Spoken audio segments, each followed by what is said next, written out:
Grown Big with Steve Bartylla. Brought to you by Huntworth and these other fine sponsors.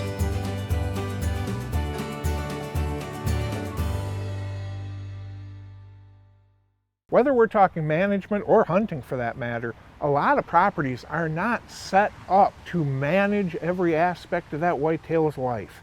If you do not have mature buck bedding on that property, and there's primo mature buck bedding in the area, it's going to be real hard to get them to change their mind and bed over on you. Okay, they've already been doing this, it works for them, why? Why do I want to abandon an outstanding bedding area for something new?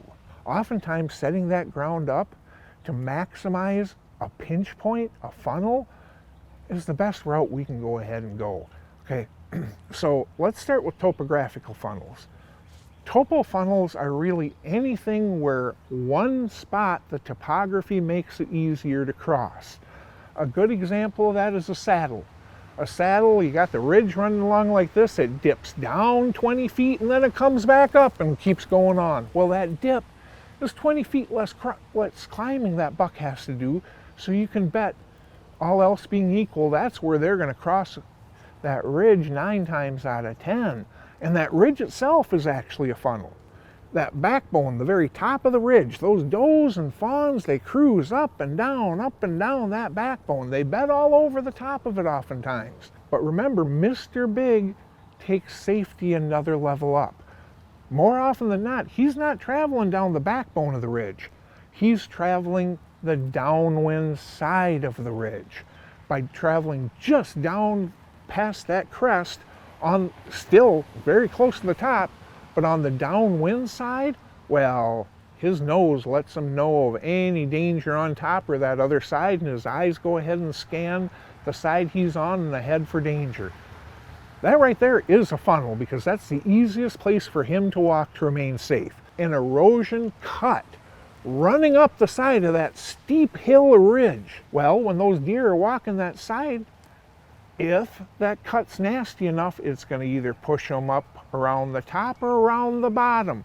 The top and the bottom are funnels. Bottom, you're going to have a lot harder time controlling your wind. The top is going to be pretty darn consistent. And one more obvious one is our benches. When you got a steep ridge or hillside and all of a sudden there's a little flat spot running along it and then it steeps up again to the peak, that is a beautiful place to bed and a beautiful place to cruise that side hill right there.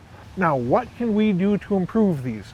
Well, we can blockade what we can't cover. If that saddle happens to be 40 yards wide and we can only cover 30, well, blockade 10 yards of it on one side. Just go ahead and dump a couple trees. It's pretty darn easy to do. Now they swing around within bow range. You can use hinge cutting by cutting the safe trees just far enough through to drop them and retain that connection to the root system. That'll block, and if you do it right, those trees will continue to live.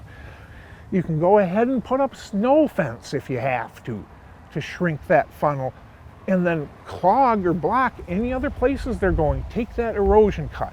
Let's say halfway up that erosion cut there's a little dip in there that the deer can cross, so they don't have to go all the way to the top to go around it. Well, by narrowing those funnels, we can make it so that we can cover them. Then we have cover funnels. Cover funnels are nothing more than an overgrown fence line connecting two woodlots. He can travel that overgrown fence line and not be exposed to danger, but what happens when that fence line happens to be 60 yards wide? Let's pretend it's not even a fence line. In that case, we cannot cover that, but we can block it down. When you're blocking those down, though, carry that blockade out into the open a little bit. If you carry it just to the end and call it good, guess what? Those deer, they're going to come hit it, slip just barely into the open and keep going. You put it 5-10 yards into the open, though, now you have a much greater chance of them sucking around coming to see you. Then there's barrier funnels. We're talking fences, we're talking high bank creeks, we're talking thick regrowth, we're talking about the pinches between swamps. Again, same premise. Go ahead and put improvements on both sides and block the areas that they're using that you can't cover. Make it easier for where you can. You do those things and you can create a great buck trap for the rut. Final thoughts, brought to you by Huntworth.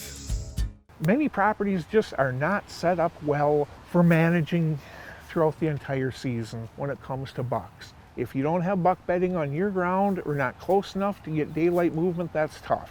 But during the rut is a great equalizer, and that is why a whole bunch of those properties like that, when you can go ahead and create a nasty funnel, set stands on both sides of it for safe winds, now we're cooking with gas during the rut.